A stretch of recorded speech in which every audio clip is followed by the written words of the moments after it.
Good evening, good night, wherever you are. My name is Marcia Scott.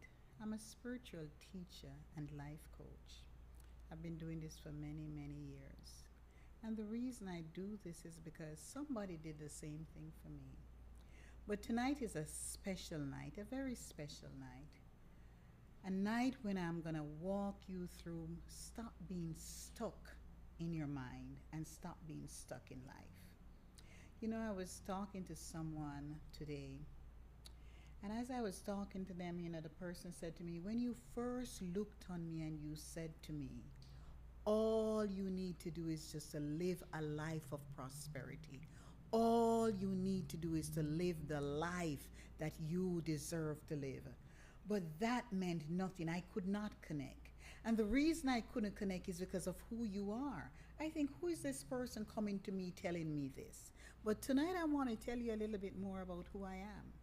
I was born in a poor fishing village in one of the poorest countries possibly in the world. It's a third world country by definition, rich in culture, rich in life, rich in energy. And as a child in a fishing village, I would be amazed by the way the fishing women and the fishermen had a dynamic that I could not understand. My parents didn't even want me to go down to the we would call it the seaside then, so to speak. And they didn't want me to go down there. And this, of course, you hear the accent, so you're saying, oh yes, yes, yes. This little country was Jamaica. And this little area was called Priory, a little fishing village. And as fishing village get their reputation, the women were really, they voiced their opinion. And the guys did too. And I would watch the fishermen and the fishing women in their dynamics, and I would just love that. And I didn't think I was poor. I thought I was rich.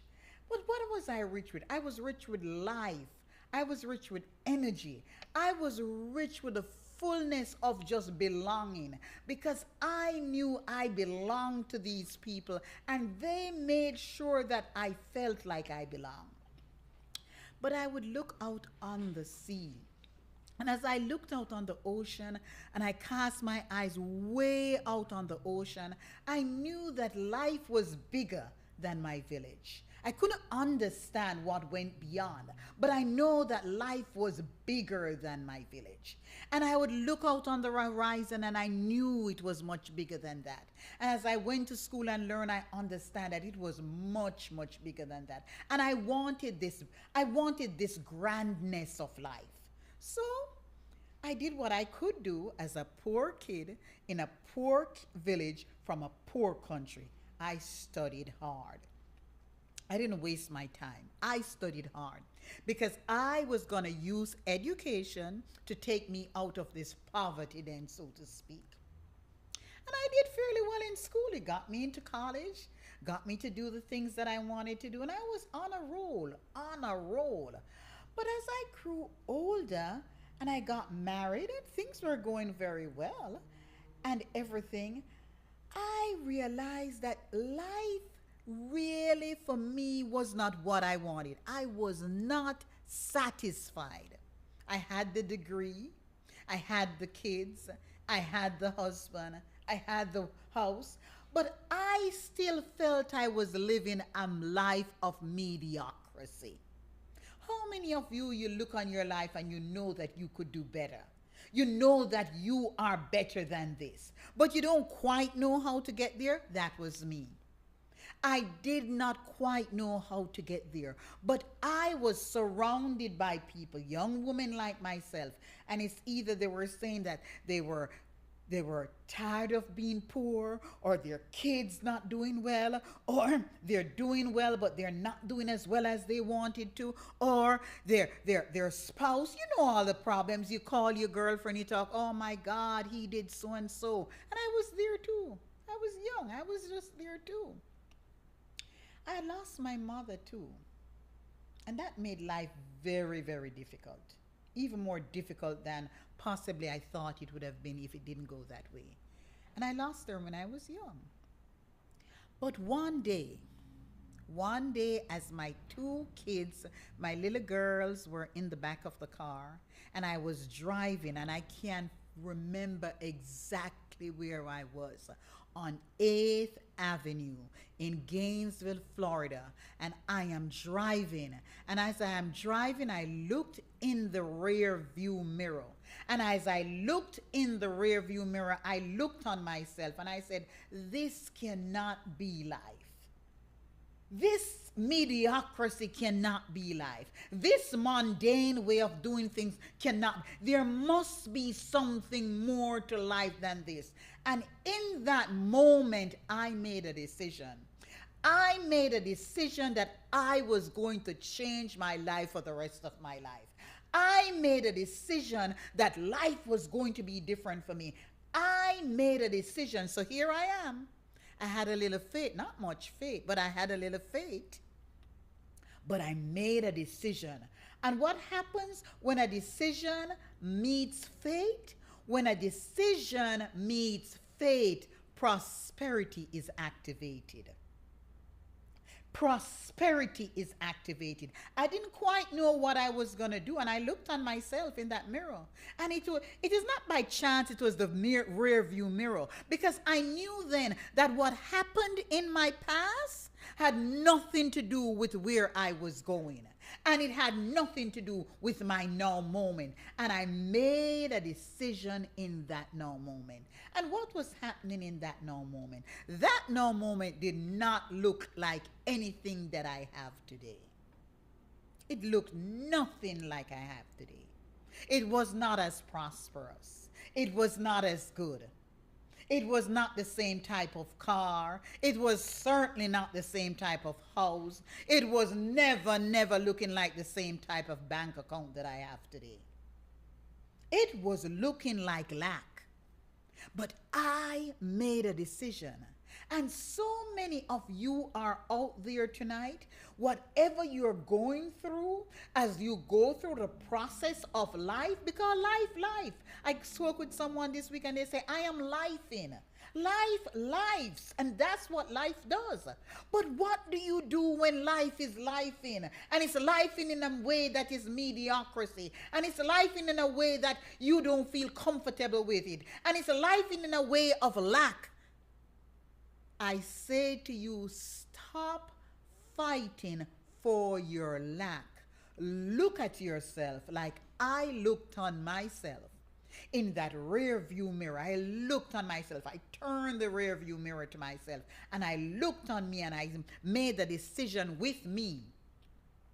I told me that this is it. And from this day forward, you were not going, and I said it to myself, you're not going to be keeping mediocre company. Because the company you keep, that's who you become. And a lot of times when we hear this and say the company we think it is something outside of us. Oh, it's Mary. Oh, it's Johnny. Oh, it's Meg. No. The company you keep is the thought pattern you have.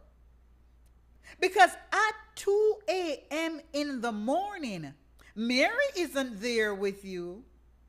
Neither is Johnny. But who is there with you is you and your thoughts. So I had to look on myself and say, this is it. No more, you're not doing this anymore. Did I have examples? Not quite. What, fishing woman? What kind of commerce did they have? But they taught me principles. Don't forget your stepping stone. They taught me principles. They taught me how to bless what I have, no matter what it looks like. And the fishermen would come in, and the fishermen would say to the fishing women, all we have today is sprat. Sprat is like a bait fish. And you know what they would do? They would curse the fishermen off first, as usual. And I would love that chitter and chatter. But I know it wasn't a curse where it was anything mean or malicious. But because while they're cursing, they're laughing with each other. And they'd curse them off. But they would go, and then they would prepare the fish. Value added. value added product, and they would prepare the fish, and that's how they would sell it. They wouldn't just sell the fish like that. Just like that. They would put value to it and then sell it. They were thankful for what they had. So I learned these principles early. I learned to be able to use what's in my hand. That's what my fishing village taught me. We had fish, so we used fish. Use what's in your hand. And when you use what's in your hand, then you can move on. But I got to a point. I got to a point when I realized that I needed more out of life.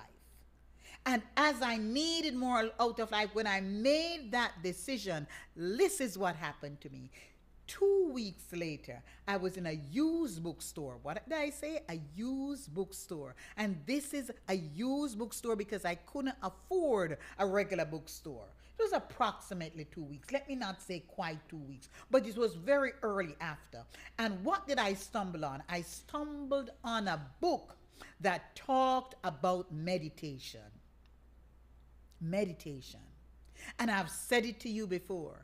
And meditation then started to change my life. I was growing up very religious. So we go to church and we pray and we beg God, and I'm continually begging God. But I noticed that it wasn't connecting. But when I started to meditate, my prayer shifted. Do you know what it shifted into? It shifted into a real relationship with God, where I am talking, then I shut up. And then God talks to me. God talks to me in a language that only I can understand, in a secret place that only I know, in a whisper that only awakens me. And as I was awakening this process called meditation, I learned something. I learned that I couldn't just go out in my daily tasks, just going out on empty like that. I learned that what I had to do is that I had to fill myself spiritually. And so what I would do every morning, I would go into meditation and what my daughters called at the time, quality time. And when I went into that, I would set the intention for the day. And as I set the intention for the day, and I was working my life, I was life in a different way, I noticed that things started to happen. The bank account started to change. It literally did. Miracles started to come in place. They literally did.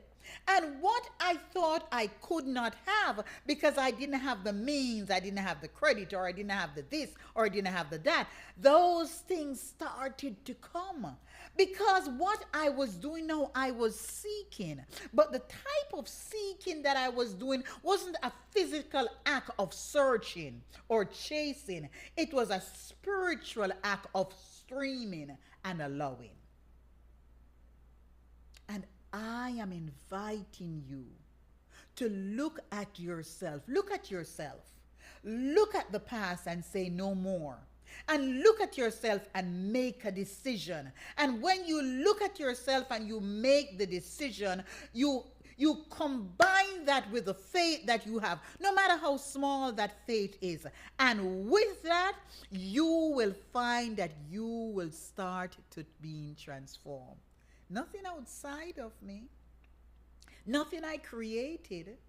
So my kids went to the best schools because I was able to sit in the morning and be still in the morning and release in the morning and connect in the morning with the divine. And that connection and knowing of God was much, much more powerful because, as I told you, I was grown religious. So I could rattle off scriptures to you. I could give you, I would go into church and sing the hymnal without even opening the book because I was a church girl. But I was transformed from being a church girl into being a God girl. There's a big difference. There's a big difference when you step into the knowing of God, when you step into the divine, when you start surrendering your life to a power greater than yourself, and things just start to melt and come. You know, you have a field and you clean the field. The farmer cleans the field and it's nice and clean. Nothing is on the field. He didn't plant anything. And leave that field there for about a week or two, and you go back to the field, it's full of weeds. It's full of plants. And plants that we call weeds, because a weed is anything that is grown where it's not wanted. It's full of weeds. That's how your mind is. And that's why you have to be careful of who you surround yourself with.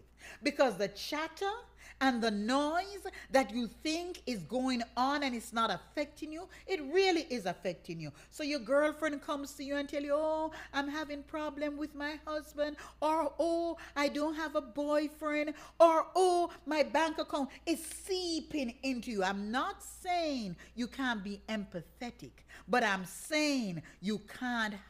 Whoever you surround yourself with, whatever you surround yourself with, that's who you will be. You're going to have to learn daily to connect yourself to the greatest spiritual source that you are. So when in the day the girlfriend comes or the newscast come and they say these things, it doesn't come nigh your dwelling. You know, this week I was teaching a lesson, and the lesson was about the principle of fish and loaves, because there's a principle in that. And the story is told of the Nazarene Jesus, who was teaching the multitude, and they were on a spiritual retreat. And then they came to him and said, oh, everybody's hungry. What are we going to do? And he looked on them and he says, what do you have? My question to you is, what do you have in your hand? And that's the question I had to ask myself when I looked in the rear view mirror and looked on myself. What do you have? I looked on myself and I said, Marcia, what do you have? And I had to reckon with what I have. And what I had then was a little bit of faith, and I made a decision with the faith. And I turned around to the back of the seat with my girls and I said, if you see me living in a manner that is not, or that is mediocre, let me know. Remind me. Be my accountability partner so that I can step up into who I should be. Stop settling for mediocrity life. Stop giving reasons as to why you're not living an abundant life. Stop giving reasons and stop defending your lack. Jesus did not look on the fish and the loaves and said, oh, you know, we're here and we had such a good time and you guys should have just been filled with what I've been teaching you. Let's just fast. Let's just have a fasting for the day. That's not what he said. What he said is, what do you have? And with what do you have in your hand? Meaning he's staying in the present moment. He didn't send them to the store. He didn't say, okay, let's Uber eat some things. No. He says, what do you have? And in that moment, he looked away. He looked away from the lack. Because then what the fish and loaves meant that it was lack. He looked away and he gave thanks. That's what meditation allows you to do. It allows you to look away. Look away from the life in. Look away from the world as you see it. Look away from, I'm looking in the rear view mirror and I'm seeing Marcia and I know that's not a good. Look away from the picture you have presented and look within. Look within for a connection that is greater than you. Look within for a power that is greater than you. Look within for a strength that can lift you. Look within for a power that is always with you. And that's what he did. And when he did that, they had 12 baskets left over when they were finished feeding the multitude. It happened to me, and it will happen to you. It doesn't mean that things don't happen. Things happen. I'm still on a journey. There's no destination to this. And as soon as I'm on the peak of one mountain, another mountain appears and I start out at the bottom again. So you're always moving up. But one thing I know for sure, that this little bit of faith that I have, once I connect it with a decision and I've made a decision, I am moving forward. Even if it is with a used book called meditation, and when I open the book, the first thing the book says to me is that you don't meditate by reading about meditation. I say, okay, this is the first time I'm exposed to this thing, and you're telling me I mustn't do it by reading about it. How else am I going to do it? I don't know how to do this. This was not in the days of Google, guys. This was not in the days of YouTube and IG. This was in the 80s. When we didn't have that, the early 90s rather, when we didn't have that.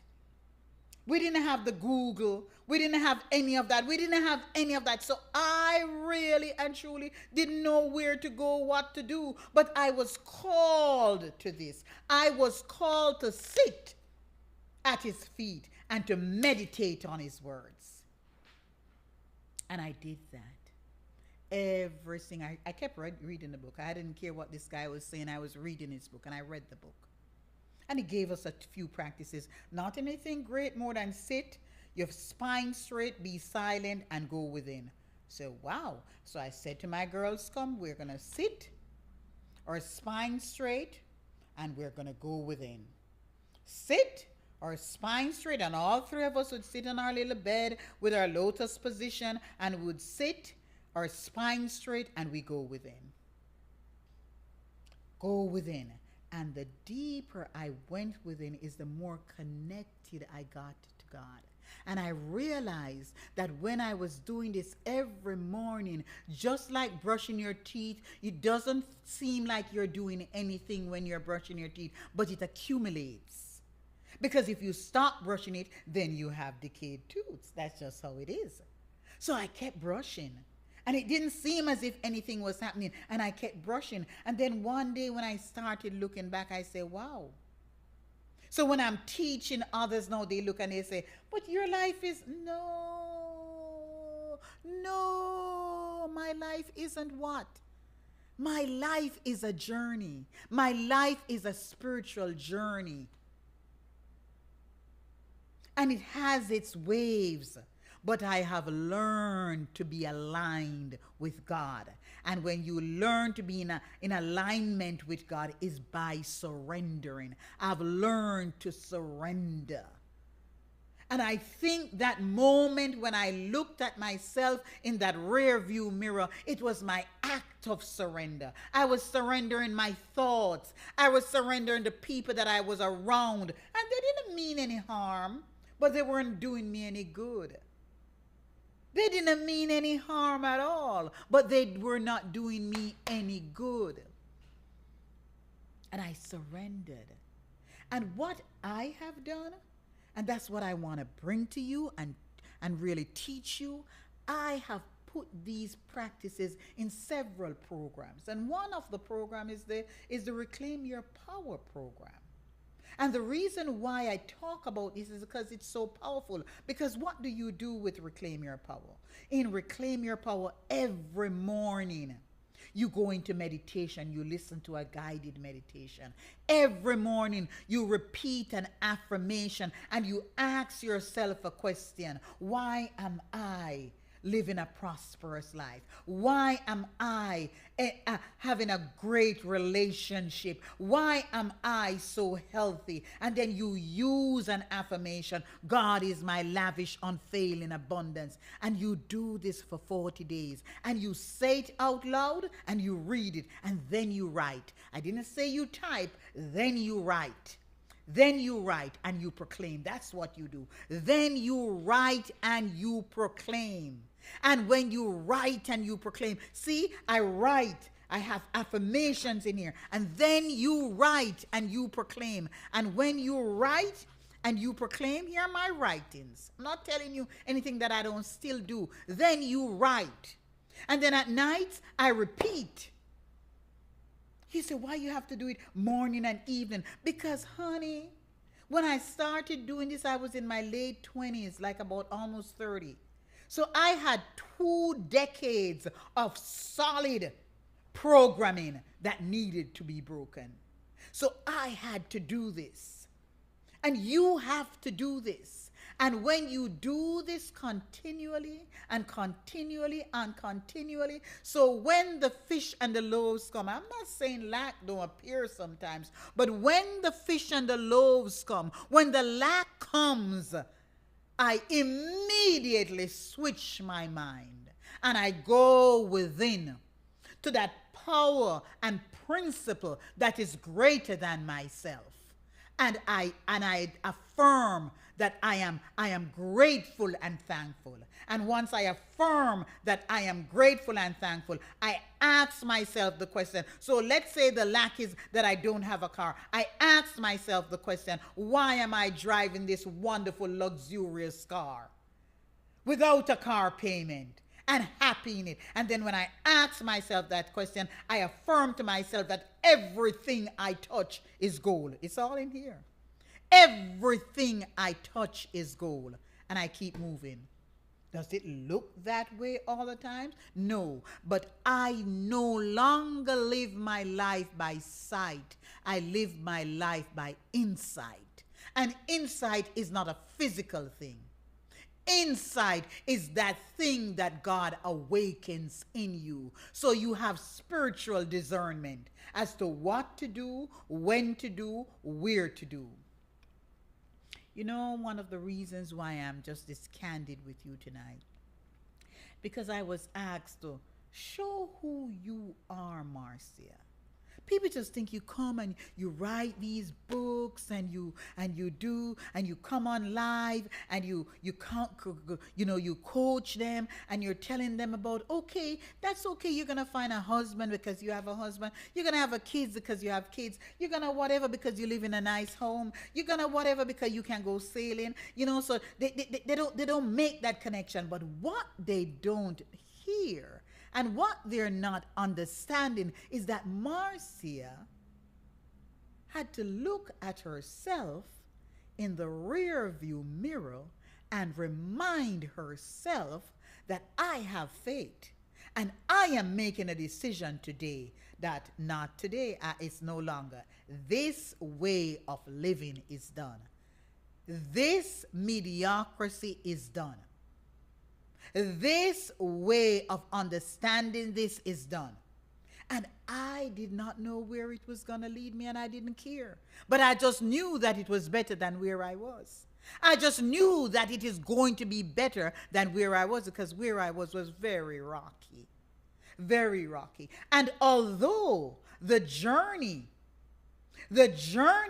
into understanding and knowing who you are and demonstrating your prosperity, the journey may take me on roads that are rocky, but I know that sometimes rough road leads to great places. That's the difference. That's the difference. So tonight, today, whatever time it is for you, wherever you are in the world, if you are out there, you're a young person, and you're deciding that you don't want this life anymore. You're in a relationship and the relationship is rugged. Rugged. When I say rugged, it's rough and tough and you don't want it anymore. You look on your bank account and it's rugged. It's even more rugged than the relationship. You look on your health and it's wobbly. You can't blame the health. You can't blame the bank account. You cannot blame even the person that you're in the relationship with, because there is a common denominator here, and that's called you. I had to look on the common denominator called me And I had to look on the people that I surrounded myself on. And I realized that they were mirroring me. They were a mirror of me. They were a reflection of me. So I couldn't, I can't even, you can't curse them out for that because they were reflecting me. But I realized that I wanted more. If you are that person and you want more, if you are that person and life means more for you, if you are that person and you have that urge within you that this is it, this is the time, no more, I invite you to just go on my website and book one coaching session. If you want to really meet me, one coaching session with me so I can go deeper and I can go longer and I can teach you how to get out of this rut and into knowing yourself. But I can tell you something. If you come there thinking you're not going to work, you're going to work. It didn't take you 2 years to get where you are. It took you decades. Some of you are 20, so that's 2 decades. 30, that's 3 decades. 40, that's 4 decades. Don't even come with the 50s. That's 5 decades of patterns that you're going to have to change. But I tell you, the change maker is here. But you have to be willing to surrender everything. You have to be willing to become nothing. You have to be willing to say, this is it. This is it. Of myself, I cannot do it. You have to be willing to look at yourself in that mirror, wherever you are, and make a decision that I'm going to go forward and my forward is going to be good. I am going to be in this present moment and be thankful for where I am, no matter where you are. And I am going to make a decision that prosperity that is my birthright, I will live it. Not going to live it tomorrow. I'm going to live it now. Prosperity is my birthright, so I am going to do it now. And the only way you can do it, the only way it can happen is if you make a decision along with your faith, if you magnetize yourself with the power and energy of God by sitting every morning, by refueling every single morning, and at nights before you go to bed, you clean the cupboards of your mind and start all over again, not knowing where it's gonna end. Like Marcia, the little child standing on the beach, on the seaside, in a poor fishing village, with a fisherman and the fishing woman, and looking out on the ocean and knowing that something better is out there for me. I know it. Something better is out there for me. I know it. I'm not going to curse what I have. I'm going to give thanks for the fish that I have right now. I'm going to give thanks for the fishing woman that I have right now. I'm going to give thanks for the fisherman that I have right now. I'm going to give thanks for my little poor village prairie that I have right now, but I know greater is there for me. And I'm going there. And as you move out in life, you pause sometime and look at yourself in the rearview mirror and say, stop it. That's what I did. Stop it now. Don't need anybody to come and tell you to stop it. Stop it now. And live the prosperous life that you were meant to live. I know this is a funny time, funny days. A lot of people are saying, oh, but I don't think this is going to happen. Nothing. No structure that is outside of you can actually build what is ruin what is inside of you. Nothing. Nothing. I'm telling you that. Stand on that. I don't care what your circumstances is. Nothing. I've been there. I've done that. I've walked the walk. I have walked the walk. And I invite you to walk this walk so you can experience the birthright that you have to to be nothing more than a prosperous and healthy life. Thank you for joining tonight. Thank you for joining. And if this meant something to you, share this with someone. Just share it.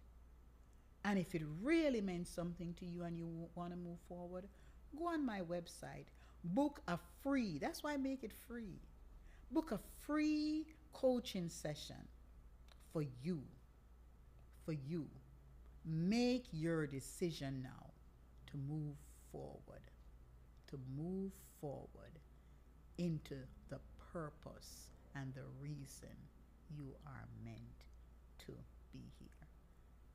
The world is waiting on you. You are waiting on you. Answer the call right now.